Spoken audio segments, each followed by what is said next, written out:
Arguing for the end of adult marijuana prohibition is easy because we have facts, science, reason, compassion, evidence, truth, and logic on our side. It is even easier when researchers catalog it all for us. Learn how to gather the facts on marijuana use, arrests, seizures, rehabs, drug tests, and more in this edition of Drug War Data Mining.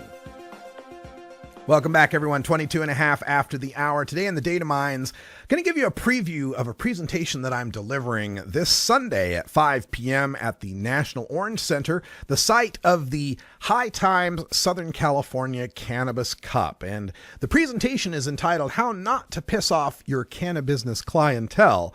And I'll be giving 5 examples from recent history of businesses or nonprofits that ignorantly offended the cannabis community to their own detriment. And I want to give this presentation as a way of calling out those businesses that have offended us and warning the future businesses how they need to proceed if they don't wish to piss off the community. Today, we're going to take a look at the business called Cannabis. Now, Cannabis garnered my attention in October of 2014 in a piece in the New York Times, October 3rd it was, when they profiled these 2 young women that were behind Cannabis. And the quote that caught my eye was, "We're weeding out the stoners. We want to show the world that normal, professional, successful people consume cannabis." End quote.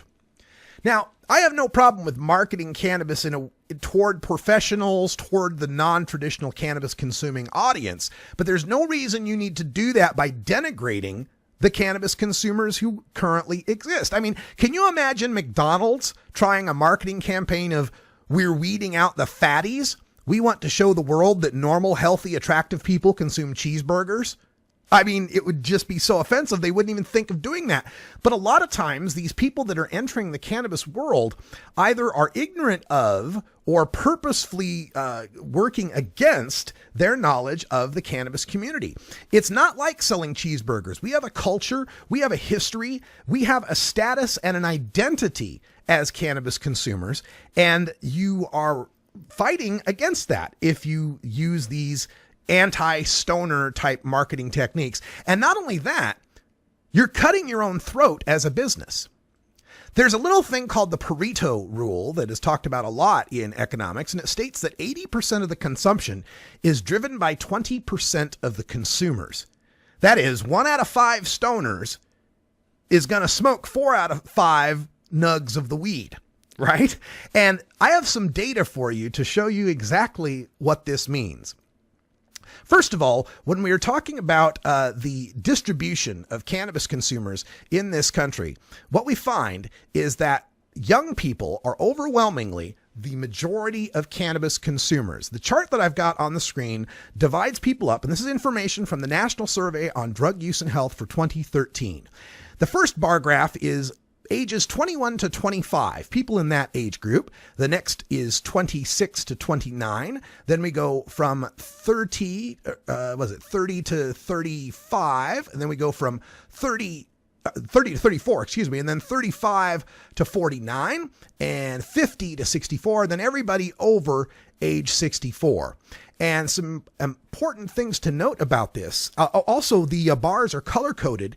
People that use 1 to 11 days a year are the lightest green. People that use 300 to 365 days a year are the darkest green.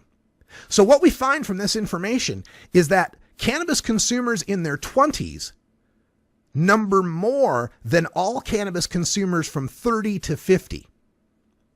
So that's important to understand. You're talking about a younger demographic. It's also important to notice that cannabis consumers aged 21 to 25 who consume 300 to 365 days a year number more than all cannabis consumers over age 65. So this idea that you want to market to the grandmas and to the professionals, people that are older, more in their 40s or 50s, is not necessarily a bad idea, but it ignores your base. It ignores that 20% that the Pareto rule states are going to be consuming most of your product. You're offending one of your best customers in order to attract an infrequent customer, and it makes no logical business sense. Another way to look at this is to combine all of the people age 21 and older based on how often they consume marijuana. And what we find is that infrequent consumers, 1 to 11 days a year, number about 5.5 million. Frequent consumers, 100 to 365 days a year, those last two bars, number about 8.8 million. So you got far more people on the heavy consumption side that we'll want to market to if we're a smart business than on the lighter consumption side. Now, let's assume that each one of these consumers in a given day consumes a gram of marijuana. So for the 1 to 11 days a year, those people, those 5.5 million, might be consuming as little as a gram in a year to 11 grams in a year. Whereas the far side, the dark green, they're going to be consuming 300 to 365 grams in a year.